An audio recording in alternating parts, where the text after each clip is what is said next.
Welcome, and let's discuss the Qadariyya, one of the earliest theological movements in Islam, which emerged during the Marwanid period, advocating for human responsibility and free will in a world dominated by the notion of the divine predestination. Their theological beliefs were simple. Their alignment with the political dissent and involvement in the pivotal movements like the Third Fitna made them a controversial and transformative force. And today we will explore their beliefs, their political struggle, and how their legacy continued to echo in later Islamic thought. The Qadariyya was one of the earliest theological movements in Islam, and this movement was short-lived with most of its members active during the Marwanid period between 684 to 750. And at certain times, the Umayyad authorities tolerated or even embraced the Qadariyya ideas. However, at times, they labeled the Qadariyya or the Qadarites as heretics or zanadiqa and with them as a threat to their rule. And over time, the theological beliefs of Qadariyya became tied to the political dissent, which led to harsher persecutions from Umayyads. But in response, the movement adopted a more militant approach. Their active involvement in the Third Fitna between 744 to 747, a period of civil war and political instability within the Umayyad Caliphate, it linked them to the political factions led by Yazid ibn al-Walid. And this faction opposed the ruling caliphs and sought to reform the regime which aligned with the Qadarites or the Qadariyya's dissenting views. And after the defeat of Yazid's successors, the Qadariyya began to decline. However, many of their ideas surfaced later as core beliefs of the Mu'tazilites who flourished during the early Abbasid period. And the sources available for reconstructing the theological views of the Qadariyya and the political and scholarly activities of its key figures are limited and often problematic. While some documents such as Hasan ibn Muhammad al-Hanafiya's questions against Qadarites, Masail Zidd al-Qadariyya are preserved in works like Al-Hadi al-Haq's refutations and Abu Nu'aym al-Asfahani's Hilyatul Awliya. However, their authenticity has been heavily debated. Similarly, other texts such as Umar ibn Abdul Aziz's epistle or Risalat Umar ibn Abdul Aziz dated plausibly to 720 and Qadarite epistle to Caliph Abdul Malik ibn Marwan or Risalatul Qadariyya ila Abdul Malik ibn Marwan are preserved in later sources, but they've also suffered from the question of authenticity. The Qadarite epistle attributed to Hasan al-Basri is preserved in 3 manuscripts and excerpts in Abdul Jabbar's Fadl al-I'tizal wa Tabqat al-Mu'tazila. However, the scholars argue it is the latter forgery influenced by Zaydi theology and likely from the late 10th and 9th century.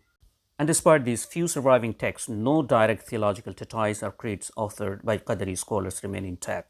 As a result, much of what we know about the Qadariyya comes from sources critical of their beliefs and which must be used cautiously due to their inherent bias. And one key source is Kitab al-Qadr by al-Faryabi, which extensively describes the Qadariyya views in order to refute them. Heresiographical works also preserve the descriptions of their doctrines, but typically in a condemnatory way. Additionally, biographical sources discuss the prominent Qadari leaders and their views, though sources of these accounts are often late, incomplete, or deliberately altered to distance the certain figures from the movement. Although no formal writings by Qadari leaders exist, the central beliefs of the movement are relatively straightforward. The Qadariyya argued that the humans are responsible for their actions and that God doesn't predetermine all human choices and that humans possess a form of free will. The term Qadariyya itself reflects this, deriving from their assertions that humans have qadar, the ability to determine their own actions. However, this terminology can be confusing as Quranic references often describe the qadar as belonging to God, implying a doctrine of predestination. And despite this ambiguity, the Qadariyya firmly advocated for human volition, particularly concerning this sinful behavior. The Qadari position on free will stemmed from their beliefs that evil couldn't originate from God. They argued that since God is just and merciful, the responsibility for evil deeds must lie with the human and their own volition. Unlike the later Mu'tazilite thinkers who engaged in a more sophisticated debate about the implications of the free will on divine power, the Qadariyya focused on a simpler premise that humans are accountable for their sins. There was some disagreement within the movement regarding whether human volition also extended to good deeds or whether such acts were solely attributed to God, but this discussion appears to have been less central or less important to their doctrine. The Qadariyya didn't seem to engage in detailed theological debates about the broader implications of human free will on God's power and sovereignty. While it is possible that such discussions occurred in now lost texts, surviving sources focus primarily on the moral accountability of humans for their sins. The movement's theological framework was relatively straightforward, emphasizing human responsibility for the sinful acts rather than delving deeply into the complex philosophical issues. And apart from their emphasis on human volition, the Qadariyya didn't seem to share any unifying doctrine. And little is known about their views on topics such as divine attributes, the nature of afterlife, or even how God would judge humans for their sins they claimed people were responsible for. And interestingly, the term Qadariyya rarely appears as a major category in hagiographical works. Instead, Qadariyya often grouped under the theological categories such as the discussion on irja, the deferment of judgment on sinners, by figures like al-Ash'ari in Maqalat al-Islamiyyin al-Baghdadi in al-Farq bayn al-Firaq. The marginal presence of Qadariyya in such sources raised questions. How significant were they as a movement if they didn't receive the same attentions as groups like Murji'a, Khawarij, or Alites?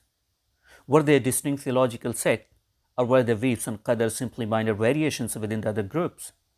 And furthermore, why do the Qadariyya appears more prominently in historical and biographical sources than in theological discussions?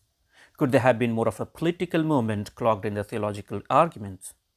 And one major difficulty in assessing the Qadariyya is the apparent lack of the clear leadership or organizational structure. Many prominent Qadari figures were later absorbed into the other movements, and particularly the Mu'tazila, while others were marginalized or condemned in the historical and theological accounts, especially after their association with the events of the Third Fitna. A religious movement without charismatic leadership and whose legacies are marked by the political or theological failure tend to be obscure in the later sources. And as a result, the doctrines of the Qadariyya and the extent of their influence remain unclear. The debate over human free will in early Islam has drawn significant modern scholarly attention and often focusing on its origin. Some scholars contrast Qadari views with traditional Arab fatalism or ancient Iranian concept of cyclical time. Others, influenced by medieval Arabic sources, highlight the influence of the Christian theological debates within the Syrian church and Islamic thought. However, while these discussions and origins are intriguing, they can distract from the central issue the Qadariyya sought to address. Early Muslims, like the followers of the other monotheistic traditions, faced a fundamental theological dilemma, and that is reconciling God's omnipotence with the reality of the human sin and evil.